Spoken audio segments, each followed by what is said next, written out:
പ്രിയമുള്ളവരെ, വിശുദ്ധ ബൈബിൾ ഉൽപ്പത്തി മുതൽ വെളിപാട് വരെ നമുക്കൊന്നിച്ച് ഒരു വട്ടമെങ്കിലും വായിച്ച് ധ്യാനിക്കുക എന്ന ഉദ്ദേശത്തോടു കൂടിയാണ് ഈ പോഡ്കാസ്റ്റ് ചെയ്യുന്നത്. ഈ ബൈബിൾ പാരായണത്തിന് നമ്മൾ ഉപയോഗിക്കുന്നത് POC മലയാളം ബൈബിളാണ്. ഓർക്കുക, നാം വചനം വായിക്കുമ്പോൾ ഈശോ വചനമായി നമ്മോടൊപ്പം ഉണ്ടായിരിക്കും. മുടക്കം കൂടാതെ വചനം വായിക്കുന്നത് ഒരു നിയോഗമായി നമുക്കെടുക്കാം. അതിനായി പരിശുദ്ധാത്മാവേ, ഞങ്ങളെ ശക്തിപ്പെടുത്തണമേ എന്ന് പ്രാർത്ഥിക്കാം. അതോടൊപ്പം വചനത്തിലെ വാഗ്ദാനങ്ങൾ ഞങ്ങളിലും ഞങ്ങളുടെ കുടുംബങ്ങളിലും നിറവേറണമേ എന്ന് പ്രാർത്ഥിച്ചുകൊണ്ട് നമുക്ക് ആരംഭിക്കാം. ഇന്ന് നമ്മൾ വായിച്ച് ധ്യാനിക്കുക രാജാക്കന്മാരുടെ 2-ാം പുസ്തകത്തിലെ 10-ാം അധ്യായമാണ്. ഇസ്രായേൽ യൂദാ രാജകുടുംബങ്ങളെ സംഹരിക്കുന്നു. ആഹാബിന് സമരിയായിൽ 70 പുത്രന്മാരുണ്ടായിരുന്നു. യേഹു നഗരാധിപന്മാർക്കും ശ്രേഷ്ഠന്മാർക്കും ആഹാബിന്റെ പുത്രന്മാരുടെ രക്ഷിതാക്കൾക്കും സമരിയായിലേക്ക് കത്തുകൾ അയച്ചു. നിങ്ങളുടെ യജമാനന്റെ പുത്രന്മാർ നിങ്ങളുടെ കൂടെ ഉണ്ടല്ലോ. തേരുകളും കുതിരകളും സുരക്ഷിത നഗരങ്ങളും ആയുധങ്ങളും നിങ്ങൾക്കുണ്ടല്ലോ. ഈ കത്ത് കിട്ടുമ്പോൾ നിങ്ങളുടെ യജമാനന്റെ ഏറ്റവും ഉത്തമനായ പുത്രനെ അവന്റെ പിതാവിന്റെ സിംഹാസനത്തിൽ അവരോധിച്ച് യജമാനന്റെ ഭവനത്തിനു വേണ്ടി നിങ്ങൾ പോരാടുവിൻ. ഭയവിഹുലരായ അവർ പറഞ്ഞു, 2 രാജാക്കന്മാർക്ക് അവനെ എതിർത്തു നിൽക്കാൻ സാധിച്ചില്ല. പിന്നെ നമുക്കെങ്ങനെ കഴിയും? അങ്ങനെ കൊട്ടാര വിചാരിപ്പുകാരനും നഗരാധിപനും ശ്രേഷ്ഠന്മാരോടും രക്ഷിതാക്കളോടും ചേർന്ന് യേഹുവിന് ഒരു സന്ദേശം അയച്ചു. ഞങ്ങൾ അങ്ങയുടെ ദാസന്മാരാണ്. അങ്ങയുടെ അഭീഷ്ടമനുസരിച്ച് ഞങ്ങൾ പ്രവർത്തിക്കാം. ഞങ്ങൾ ആരെയും രാജാവായി വാഴിക്കുകയില്ല. അങ്ങയ്ക്ക് യുക്തമെന്ന് തോന്നുന്നത് ചെയ്യുക. അപ്പോൾ അവൻ വീണ്ടും അവർക്ക് കത്തെഴുതി, നിങ്ങൾ എൻ്റെ പക്ഷം ചേർന്ന് എന്നെ അനുസരിക്കാൻ തയ്യാറാണെങ്കിൽ നിങ്ങളുടെ യജമാന പുത്രന്മാരുടെ ശിരസ്സുകളുമായി നാളെ ഈ നേരത്ത് ജസ്രേലിൽ എൻ്റെ അടുക്കൽ വരുവിൻ. രാജപുത്രന്മാർ 70 പേരും രക്ഷകർത്താക്കളായ നഗരപ്രമാണികളോടുകൂടെ ആയിരുന്നു. കത്ത് കിട്ടിയപ്പോൾ അവർ രാജാവിന്റെ 70 പുത്രന്മാരെയും വധിച്ച് ശിരസ്സുകൾ കുട്ടകളിലാക്കി ജസ്രേലിൽ അവന്റെ അടുത്തേക്ക് അയച്ചു. രാജപുത്രന്മാരുടെ ശിരസ്സുകൾ കൊണ്ടുവന്നിരിക്കുന്നുവെന്ന് ദൂതൻ അറിയിച്ചപ്പോൾ യേഹു പറഞ്ഞു, അവ 2 കൂനകളായി പ്രഭാതം വരെ പടിവാതിൽക്കൽ വയ്ക്കുക. പ്രഭാതത്തിൽ അവൻ പുറത്തു വന്നു ജനത്തോട് പറഞ്ഞു, നിങ്ങൾ നിർദോഷരാണ്. എൻ്റെ യജമാനെതിരെ ഗൂഢാലോചന നടത്തി അവനെ കൊന്നത് ഞാനാണ്. എന്നാൽ ഇവരെ നിഗ്രഹിച്ചതാരാണ്?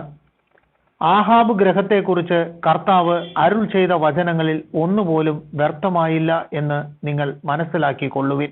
കർത്താവ് തൻ്റെ ദാസൻ ഏലിയായിലൂടെ അരുൾ ചെയ്തത് നിറവേറ്റിയിരിക്കുന്നു.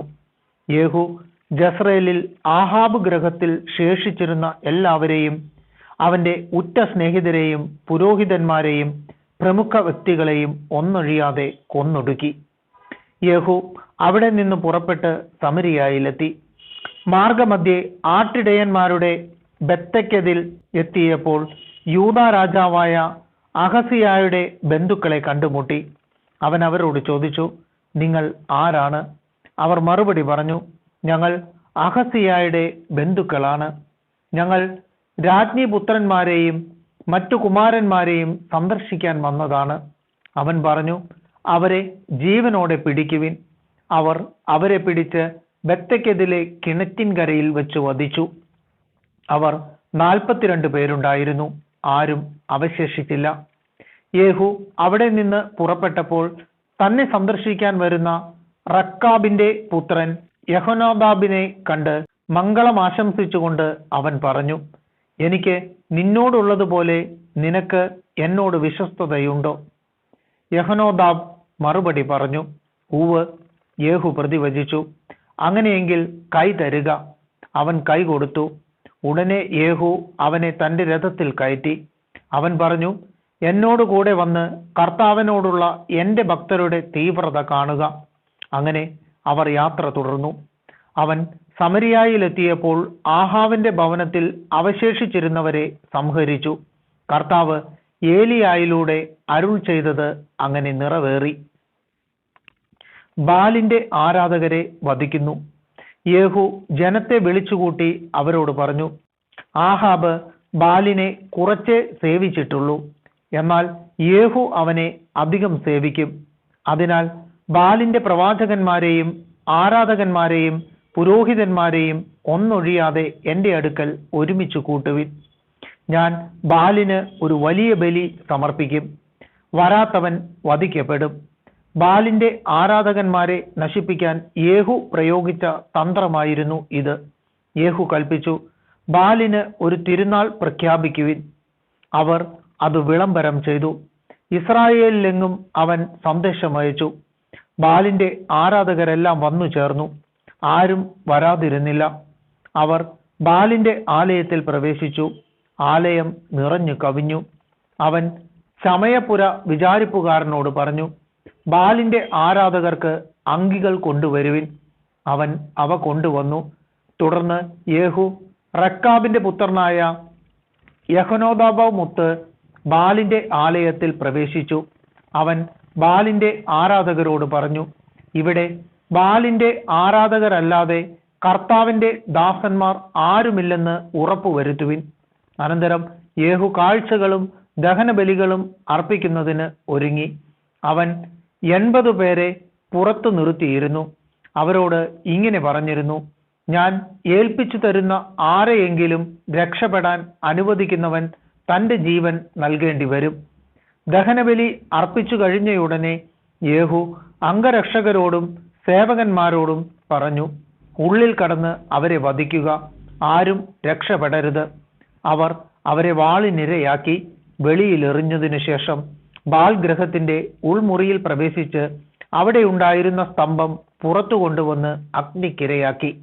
അങ്ങനെ ബാലിന്റെ ആലയവും സ്തംഭവും നശിപ്പിച്ച് അത് ഒരു വിസർജന സ്ഥലമാക്കി മാറ്റി. അത് ഇന്നും അങ്ങനെ തന്നെ. അങ്ങനെ യേഹു ബാലിനെ ഇസ്രായേലിൽ നിന്ന് നിർമാർജനം ചെയ്തു. എന്നാൽ യേഹു നെബാത്തിന്റെ പുത്രനായ ജെറോബോവാം ഇസ്രായേലിനെ കൊണ്ട് ചെയ്യിപ്പിച്ച പാപങ്ങളിൽ നിന്ന് പിന്മാറിയില്ല. ബഥേലിലും ദാനിലും ഉണ്ടായിരുന്ന സ്വർണ്ണ കാളക്കുട്ടികളെ അവൻ ആരാധിച്ചു. കർത്താവ് യേഹുവിനോട് പറഞ്ഞു, നീ എൻ്റെ ദൃഷ്ടിയിൽ നന്മ പ്രവർത്തിക്കുകയും എൻ്റെ ഇംഗിതമനുസരിച്ച് ആഹാവിന്റെ ഭവനത്തോട് വർത്തിക്കുകയും ചെയ്തതിനാൽ നിന്റെ പുത്രന്മാർ 4 തലമുറ വരെ ഇസ്രായേലിന്റെ സിംഹാസനത്തിൽ വാഴും. എന്നാൽ യേഹു പൂർണ്ണ ഹൃദയത്തോടെ ഇസ്രായേലിന്റെ ദൈവമായ കർത്താവിന്റെ നിയമത്തിൽ വ്യാപരിക്കാൻ ശ്രദ്ധിച്ചില്ല.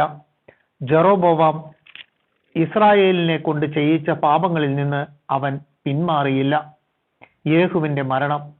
അക്കാലത്ത് കർത്താവ് ഇസ്രായേലിന്റെ ഭാഗങ്ങളെ വിച്ഛേദിച്ചു തുടങ്ങി. ഹസായേൽ ഇസ്രായേലിനെ അതിർത്തി പ്രദേശങ്ങളിൽ പരാജയപ്പെടുത്തി. കിഴക്ക് ജോർദാൻ മുതൽ ഗിലെയാദ് ദേശം മുഴുവനും ഗാദിന്റെയും റൂബന്റെയും മനാസയുടെയും പ്രദേശങ്ങളും അർണോന്റെ താഴ്വരയ്ക്ക് സമീപമുള്ള അരോവർ മുതൽ ഗിലെയാദും ബാഷാനും വരെയും അവൻ കീഴടക്കി. യേഹുവിന്റെ മറ്റു പ്രവർത്തനങ്ങളും അവന്റെ ശക്തി പ്രഭാവവും ഇസ്രായേൽ രാജാക്കന്മാരുടെ ദിനവൃത്താന്തത്തിൽ എഴുതപ്പെട്ടിട്ടുണ്ടല്ലോ. യേഹു തന്റെ പിതാക്കന്മാരോട് ചേർന്നു സമരിയായിൽ സംസ്കരിക്കപ്പെട്ടു. അവന്റെ പുത്രൻ യഹോവാഹാസ് ഭരണമേറ്റു. യേഹു സമരിയായിൽ ഇസ്രായേലിനെ ഭരിച്ചത് 28 വർഷമാണ്.